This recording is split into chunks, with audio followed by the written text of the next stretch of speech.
Mi opinión es que básicamente la evolución depende de la voluntad y el esfuerzo de ti mismo, pero que no estás solo, sino que tienes ayuda.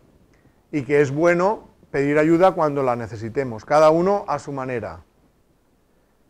Que para mí lo más importante no es el cómo, sino el qué, y que lo que nos hace evolucionar no son las prácticas que creamos que son espirituales, sino lo que avancemos en nuestra capacidad de amar y en la eliminación de nuestro egoísmo. Quiero decir que hay personas que dicen, los seres evolucionados son veganos, o yo voy a ser vegano.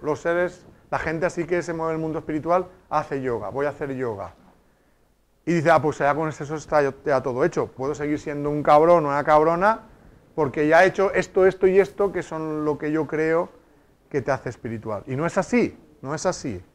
Por supuesto que hay ciertas cosas que para mí van en la misma sintonía, pero no sustituyen al trabajo espiritual. Hitler era vegetariano.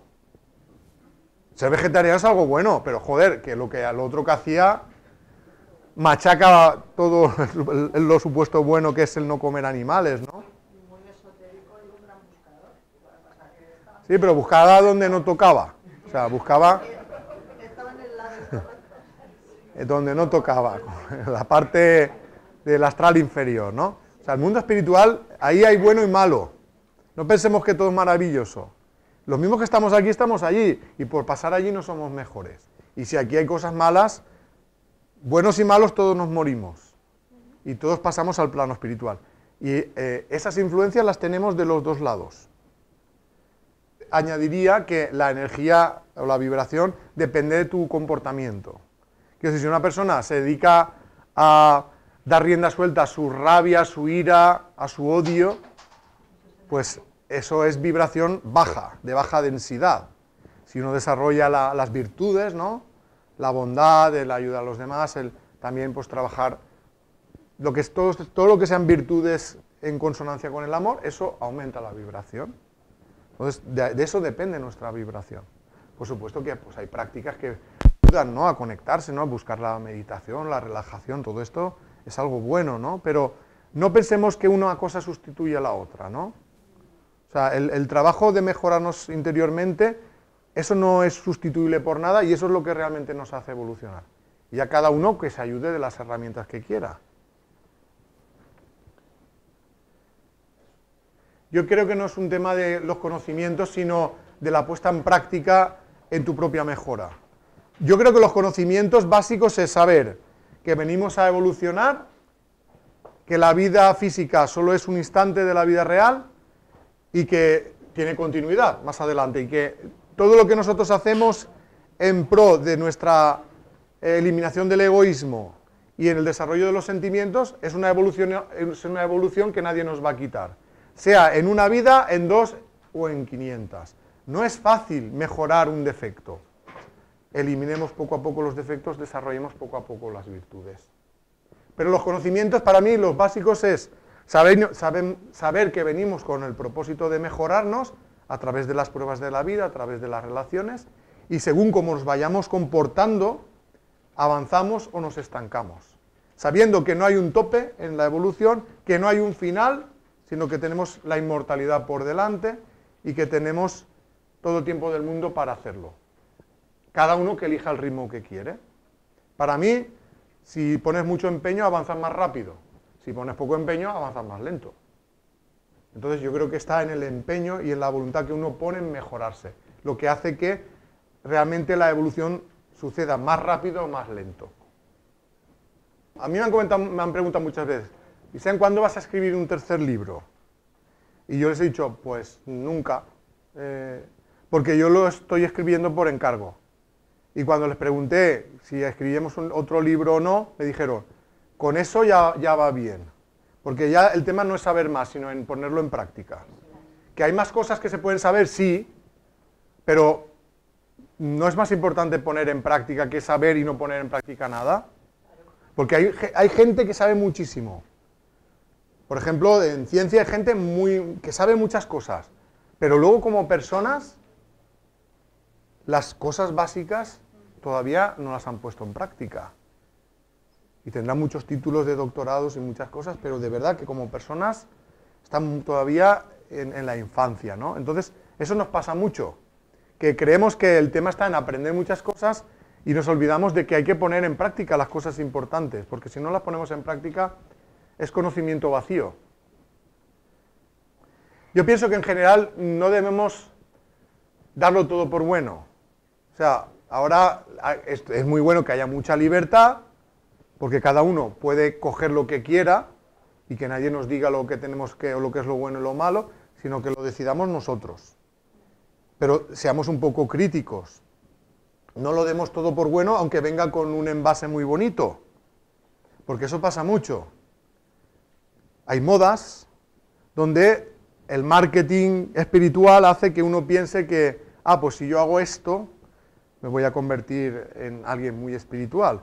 Y muchas de las creencias que se tienen son creencias que no tienen ni pies ni cabeza, por decirlo de una manera plana, ¿no? Entonces, utilicemos la razón.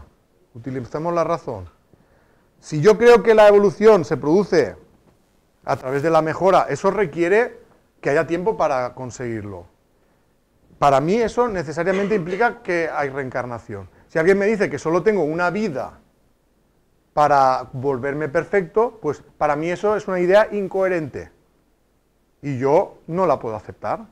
Eso es lo que me han dicho muchas religiones y dentro de las nuevas ideas también hay ideas que dicen eso, que solo tienes una vida.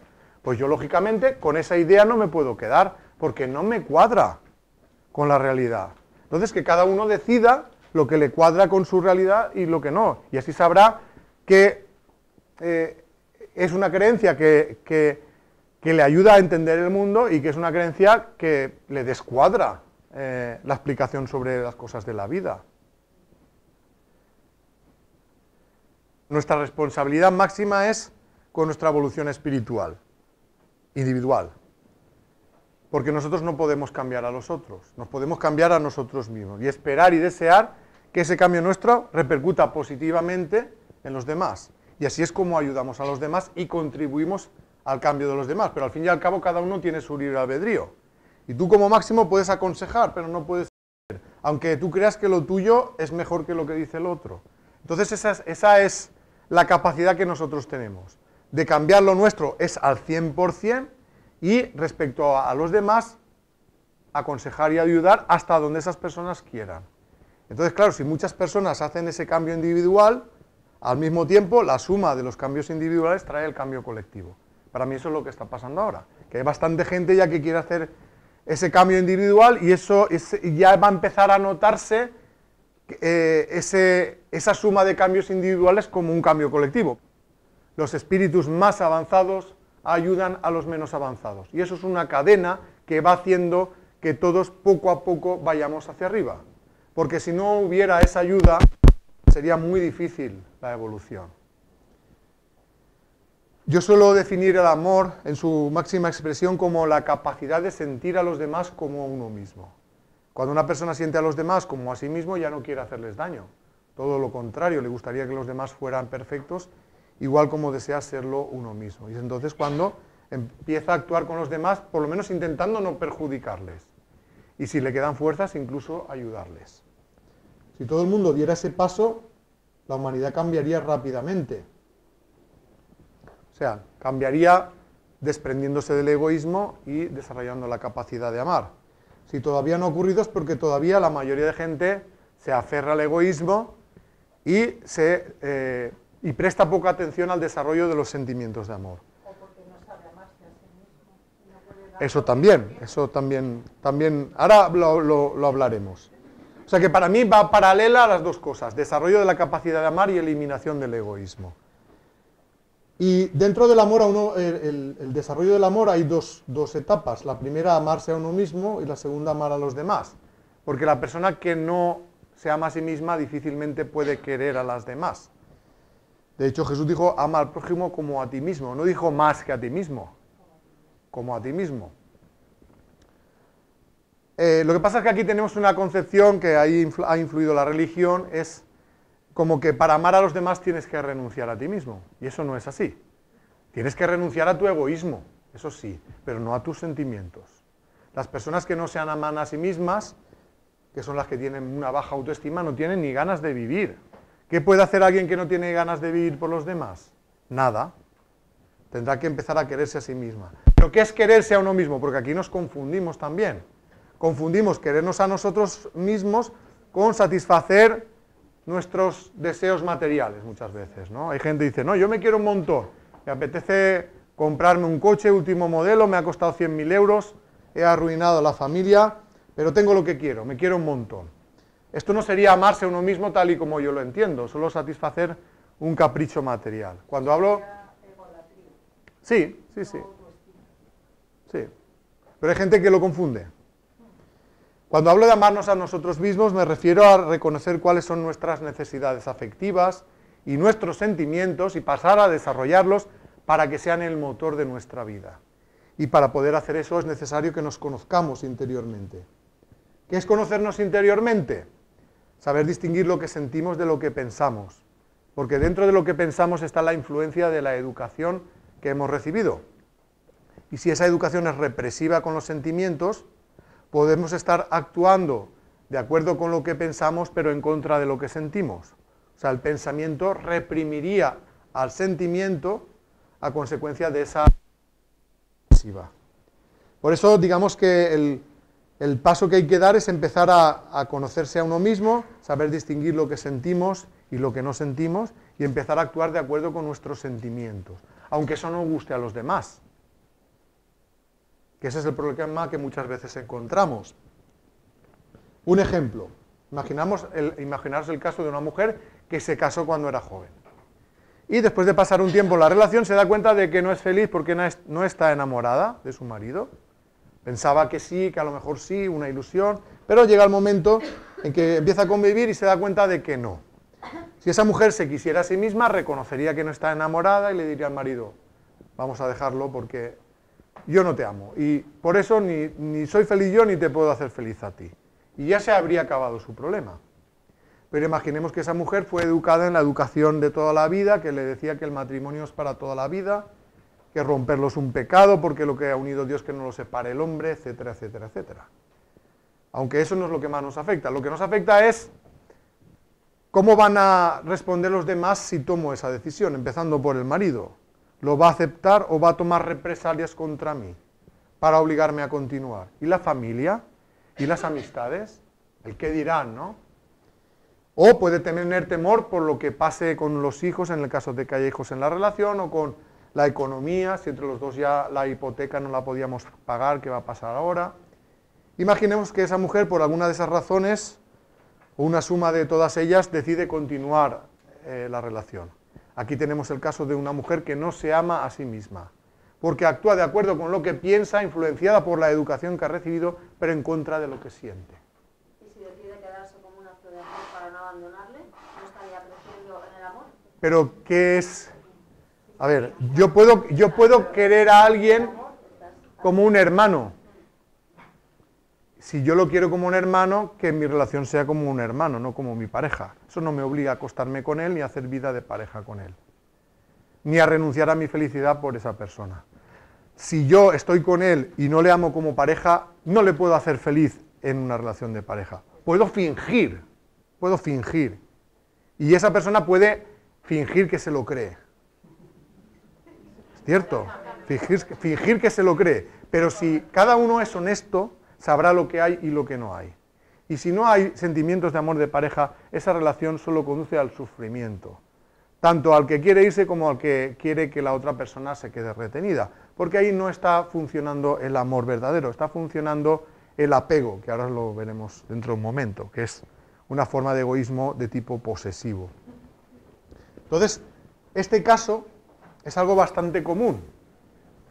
Quiero decir, hay personas que creen que están actuando por amor, renuncian a su amor, o sea, a su amor a sí mismos. Y eso no es así, porque eso no está ayudando a nadie. No está ayudando a nadie. La persona que no es feliz ella no puede ayudar a hacer feliz a los demás. Si tú vives la vida amargada, ¿qué felicidad le puedes transmitir a tus hijos? No le estás dando un buen ejemplo. Le estás dando un ejemplo equivocado. Porque a lo mejor ese hijo o esa hija, si viven en el futuro la misma situación y están sufriendo, a lo mejor tú mismo les aconsejarías, che, deja la relación, y ese hijo o esa hija te dirán, ¿tú lo has hecho en tu vida? No me has predicado con el ejemplo. Claro, eso es lo que pasa habitualmente, no damos un buen ejemplo. La educación represiva y el egoísmo son grandes enemigos de los sentimientos. Dentro del proceso de evolución tenemos que pensar que necesariamente todos vamos a pasar por una etapa egoísta, que es bastante larga. Porque en cierta manera esto nos ayuda a afianzar nuestra propia individualidad. Quiero decir, cuando el espíritu está en fases anteriores a la humana, depende mucho de sus guías. Es como un niño pequeño, un bebé, que depende mucho de sus padres, sobre todo de su madre. A medida que el niño va creciendo, va tomando autonomía. Cuando llega a la adolescencia es cuando dice, no, yo ya soy mayor. Lo mismo le pasa al espíritu a lo largo de su evolución. Pasa por la infancia y llega a la adolescencia cuando ya se ve como con suficiente conocimiento sobre la vida, aunque no lo tenga, dice, no, yo quiero tomar mis propias decisiones. Y es ahí cuando los guías así lo quieren, porque los guías no hacen como los padres sobreprotectores que retienen a los hijos, no, los guías dicen, no, tú vuela. Eso es lo que se pretende, ¿no? Entonces llega un momento que ya el espíritu ya no está conducido por sus guías de la manita, sino que ya le dejan a su aire. Y tú, como es inexperto, actúa muchas veces todavía con el programa instintivo y se sobrepasa perjudicando a los demás. Y entonces empieza a desarrollarse el egoísmo. Entonces el egoísmo le va a servir para afianzar su propia individualidad. Lo que se pretende luego en ese proceso es que vaya quitando egoísmo, pero manteniendo su individualidad. ¿Vale? Entonces una fase transitoria dentro del proceso evolutivo. Y en esa etapa de egoísmo hay como diferentes niveles de egoísmo. Un egoísmo más primitivo, un egoísmo, podemos decir, intermedio, y un egoísmo de cuando el espíritu ya está más avanzado. A esas tres etapas en el libro le hemos llamado etapa de la vanidad, del orgullo y la soberbia. Podemos asemejar el proceso de eliminación del egoísmo como si tuviéramos una cebolla a la que le vamos quitando capas. Las capas de más afuera son las del egoísmo más primitivo. A medida que vamos quitando esas capas, el egoísmo se irá manifestando de otra manera y cuando quitemos más, de otra manera. Entonces, voy a hablar un poquito de dos etapas, que es la etapa de la vanidad y la del orgullo. Digamos que la etapa de la vanidad sería la primera que el espíritu tiene que enfrentar en su proceso de evolución, y en esta etapa lo que caracteriza al espíritu es el afán de protagonismo. O sea, en la etapa de la vanidad, el espíritu quiere ser el centro de atención, es decir, no distingue bien lo que es el amor y la complacencia, porque todavía no está bastante avanzado. De manera que en la vida busca más llegar a satisfacer sus deseos y necesidades más que en buscar el amor. Y esto se observa también en las relaciones personales. Más bien en las relaciones personales busca pues relaciones donde se sienta alabada, admirada, que se les complace en sus deseos y necesidades, más que en buscar que la quieran y en ser queridos. Hay muchas personas que creen que de esa manera van a alcanzar la felicidad. Hay mucha gente que quiere ser famosa. Todo el mundo matándose por ser famoso en las redes sociales, por salir en, no sé, Operación Triunfo, o Gran Hermano, o sea, ser protagonista, ¿no? De cierta manera. Y orientan toda su vida a buscar ese protagonismo, buscar la fama, buscar la riqueza, la admiración de los demás y tener una vida, digamos, en la abundancia material, ¿no? Y creen que así conseguirán ser felices. En esta etapa de la vanidad, al principio se desarrollan dos actitudes de egoísmo muy materialistas, que son la avaricia y la codicia. La avaricia sería el no querer compartir lo que uno tiene con los demás, aunque uno tenga mucho y los demás no tengan nada. Y la codicia es querer lo de los demás para uno mismo, aunque a los demás les estés quitando lo necesario para sobrevivir y tú tengas dinero para morirte, o sea, en 1000 vidas no te lo gastarías, ¿no? La economía mundial funciona con esos dos criterios, la avaricia y la codicia. Los ricos cada día más ricos, los pobres cada día más pobres. Cuando se supera esta etapa, y eso sucede cuando uno ya valora que lo quieran, es cuando la avaricia se transforma en apego y la codicia en absorbencia. Quiero decir, si la avaricia es el no querer compartir lo que uno tiene materialmente, el apego es no querer compartir lo que uno tiene a nivel de relaciones afectivas. Es decir, que el apego sería el amor posesivo. Mal llamado amor, porque es una actitud egoísta, pero es el nombre que gastamos. Para diferenciar un poco lo que es el amor verdadero del apego, yo os querría decir que para mí el amor verdadero en su máxima expresión ha de ser incondicional. Es decir, que la persona que ama de verdad no espera nada a cambio de lo que hace y ha de ser libre. Es decir, no se pueden forzar los sentimientos. Tú no puedes obligar a nadie a que te quiera, ni obligarte a ti mismo a querer a alguien. Esto es algo que ha de nacer espontáneamente, y más en una relación de pareja. Esto creo que ya la gente poco a poco lo va pillando, pero sabéis que hay una parte del mundo donde todavía están los matrimonios de conveniencia, los concertados, ¿no? Que obligan sobre todo a niñas a casarse con señores que no saben ni quiénes son, ¿no? O sea, no se respeta la libertad de sentimiento. Y aunque en el primer mundo eso pasa menos, aunque todavía pasa, todavía nos quedan retazos de todo eso. Por el tema, por ejemplo, sabéis que el divorcio no hace tanto tiempo que se aprobó legalmente. Y aún así, aunque ahora es todo legal, está mal visto para mucha gente.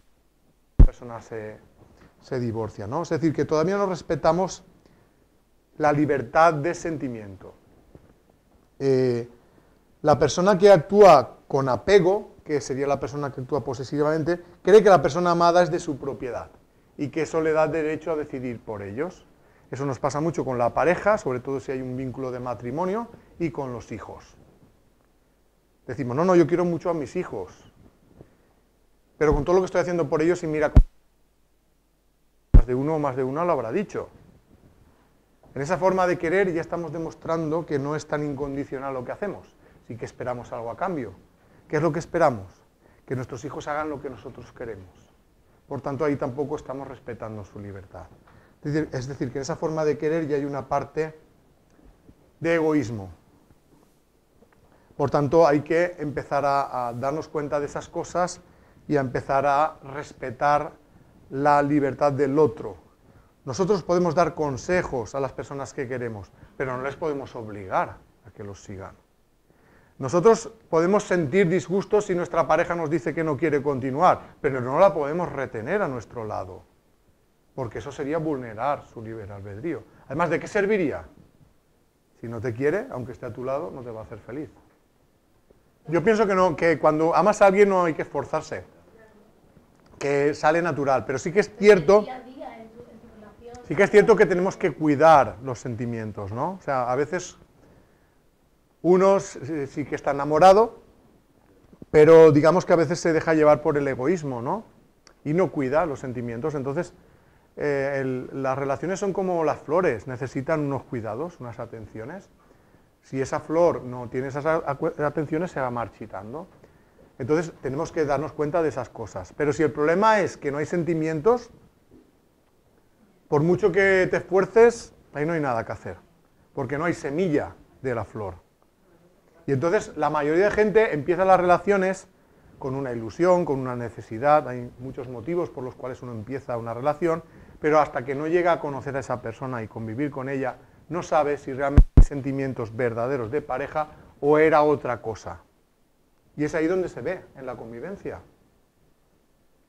Y entonces, si uno reconoce que no está enamorado, por mucho que se esfuerce, ahí no hay nada que hacer. Pero si está enamorado, el propio amor le impulsará a cuidar a esa persona amada, ¿no?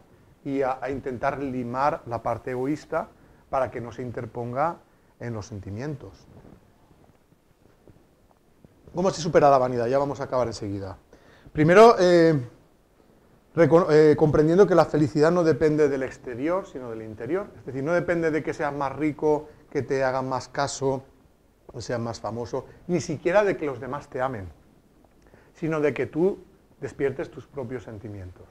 La persona que da ese paso de saber que la felicidad la da cuando uno siente amor, es la que pasa de la etapa de la vanidad a la etapa siguiente, que es la del orgullo. El orgulloso ya sabe que el amor da la felicidad y a consecuencia de eso pues es generoso con las personas a las que ama, pero se puede encontrar con un entorno que se aproveche de esa generosidad. Y cuando uno se da cuenta que en realidad los demás no le querían, sino que se estaban aprovechando de esa generosidad, siente como una especie de, ¿cómo decir?, de desengaño. Un desengaño que hace que se sienta herido en sus sentimientos y a consecuencia de ello se aísla de las relaciones humanas, porque cree que esto es la causa de ese sufrimiento, ¿no? O sea, el principal problema del orgulloso es la dificultad en encajar la ingratitud, el egoísmo y la falta de amor de los demás hacia sí mismo, sobre todo si ha establecido algún tipo de vínculo afectivo con esas personas. Dentro del orgullo se desarrollan otras actitudes egoístas, que son el miedo, la tristeza y la represión.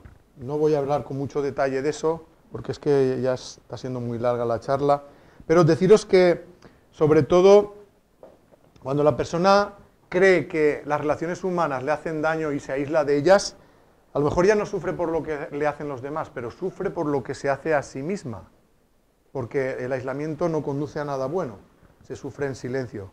Eso también alimenta la represión, son personas que tienen miedo a darse a conocer tal y conforme son, porque piensan que si los demás los conocen, van a utilizar ese conocimiento para hacerles daño. Y en realidad son personas que tienen un gran miedo, que es el que los demás no los quieran. Y dentro de ese miedo entra el miedo al rechazo, la incomprensión, el desprecio, la agresividad y finalmente a la soledad, a que no les quieran nadie. Es paradójico, pero aunque tienen miedo a la soledad, al final ellos mismos se acaban apartando de las relaciones humanas, con lo cual se sienten solos. Sí, y en enfermedades de todo tipo. Al final esa persona lo que va haciendo es, cree que la mejor manera de no sufrir es anular los sentimientos. Entre que está reprimida y anula sus sentimientos, al final se siente como que la vida ya no tiene sentido y que vive la vida con una gran tristeza y amargura.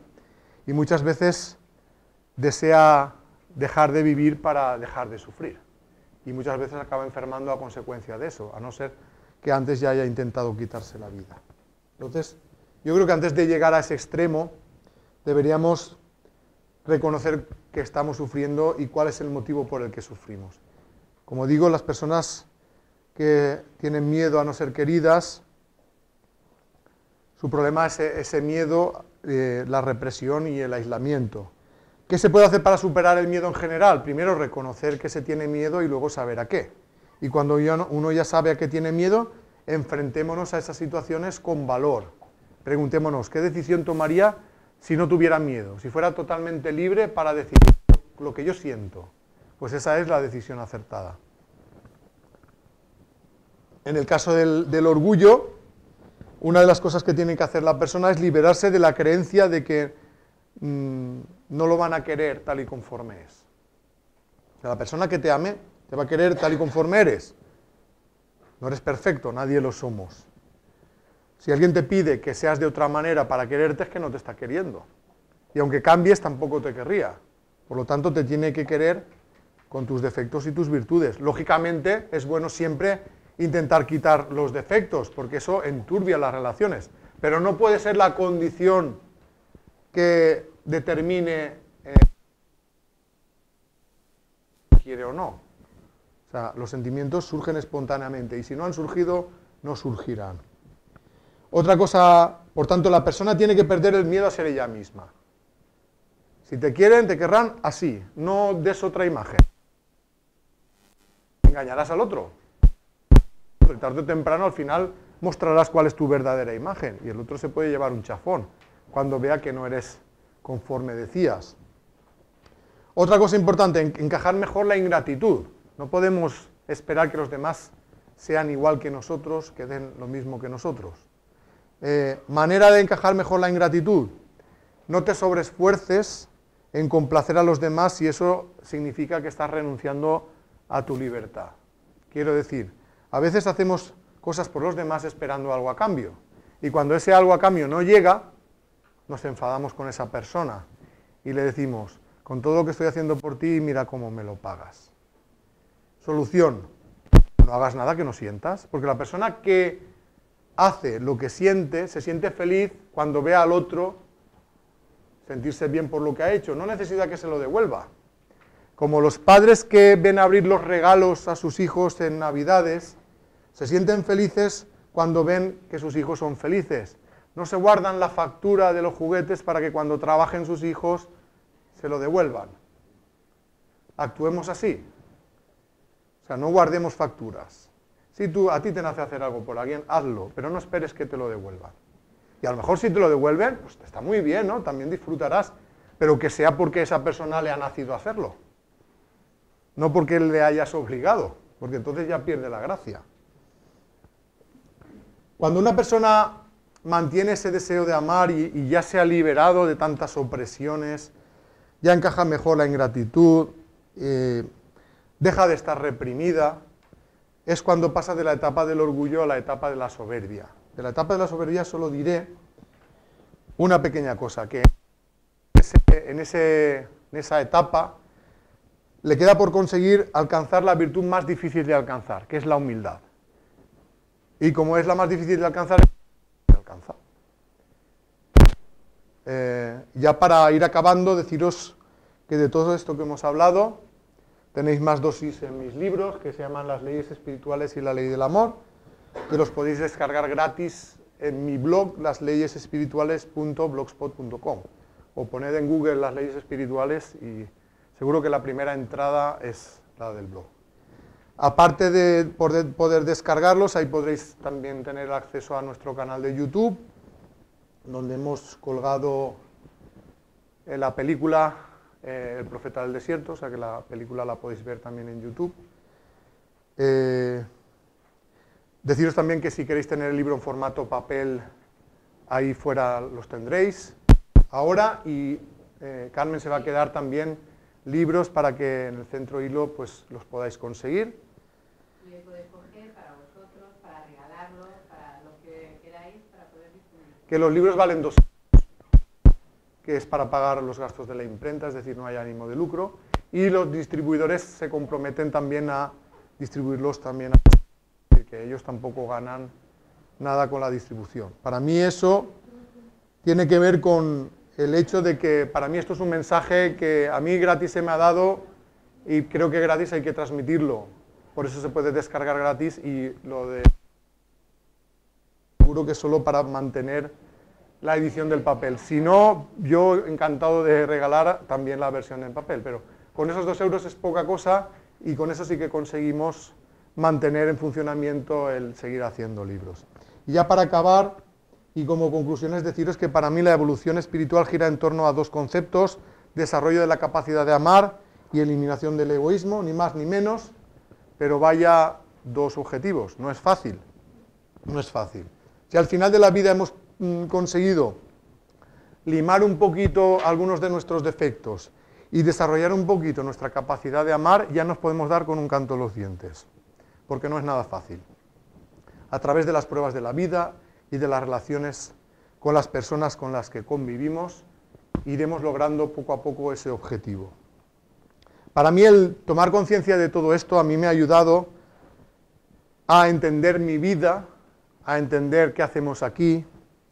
Me ha dado pie a pensar que el sufrimiento del ser humano no es estéril, sino que forma parte de un proceso evolutivo, con el objetivo de ser cada vez más amoroso. Que sí que es cierto que hay algunos sufrimientos que nos los podríamos ahorrar porque no sirven para nada. Por ejemplo, el de la persona que sufre porque no vive de acuerdo con sus sentimientos. Por lo tanto, esos sentimientos hagamos lo posible, o sea, esos sufrimientos hagamos lo posible por eliminarlos cuanto antes posible de nuestra vida. Luego hay otros que sabemos que son inherentes al proceso de venir a este mundo y enfrentarnos a las pruebas de la vida, pero que viéndolo desde este punto de vista, pues tendremos mayor entereza para afrontar esas pruebas y lo haremos con el convencimiento de que el objetivo, el fin es bueno, que es la evolución del espíritu. Y que por muy malo que nos pase en la vida, todo esto terminará cuando muera el cuerpo y que luego nuestra vida continuará en el plano espiritual. Y allí, en general, si no has hecho grandes cagadas, la vida es mucho mejor que aquí. Bastante mejor que aquí. ¿Y por qué lo sabes? ¿Lo sabes o lo crees? Lo creo y lo sé. Vale, ¿a través de algún viaje astral? O sea, es decir, yo he leído tu libro. Pues entonces ya sabes mucho. Vale, pero no me quedó claro si era una... Bueno, hay vivencias que son del viaje astral y otras vivencias de otro tipo. Yo recomiendo una película que se llama Nuestro Hogar, Astral City, también la tenéis en YouTube, ¿vale? Porque refleja muy bien lo que nos vamos a encontrar en el otro lado. Porque la mayoría de personas, cuando piensa en la vida después de la muerte, piensa en un lugar vacío, donde van los espíritus así como luces, volando sin saber a dónde ir, como si no hubiera una realidad, ¿no? Y piensan, bueno, nos vamos a aburrir un montón. No es así, hay una realidad. Por eso, mirad la película, ahí han recreado lo que puede ser el plano espiritual, y es mucho más rico de lo que es la vida en el plano físico. Por tanto, pensad que las dificultades de la vida no están ahí para fastidiarnos la vida, sino para ayudarnos a evolucionar.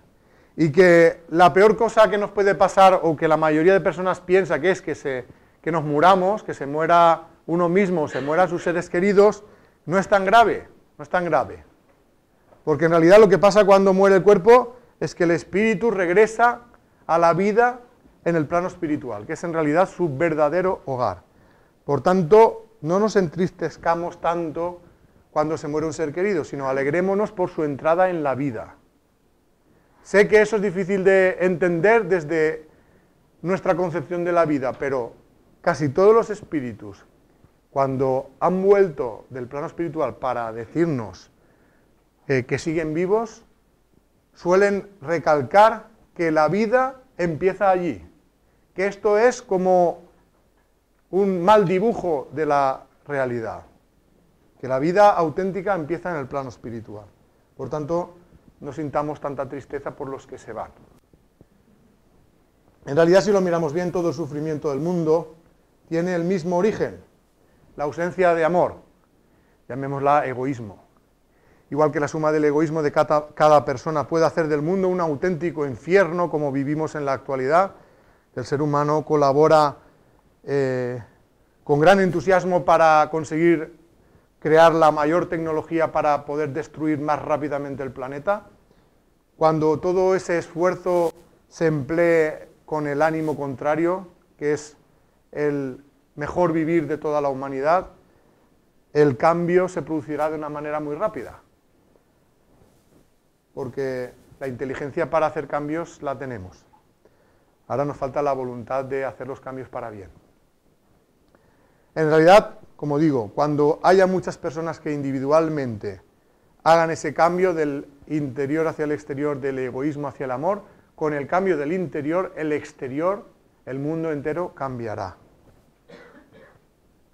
Aquí he dejado ya una cita de Víctor Hugo, que hace referencia a su propio cambio personal, porque él no creía tampoco en nada hasta que muere su hija, joven.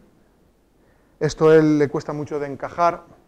Era en la época en la que el espiritismo empezó a buscar el contacto con los seres del otro lado. Él intentó comunicarse con su hija y durante mucho tiempo no lo consiguió. Pero eso hizo que empezara a cambiar su forma de ver la vida, hasta que al final, sin él, o habiendo él pensado que ya eso no era posible, lo consiguió. Consiguió comunicarse con su hija en el otro plano. Para cuando eso ocurrió, él ya creía en la vida muerte y en la reencarnación. Y esto es un pequeño fragmento que él escribió cuando ya había hecho ese cambio, que para mí refleja muy bien un poquito el mensaje que quiero transmitir, ¿no? Os voy a leer el fragmento. Dice: viviré 1000 vidas futuras, continuaré mi obra.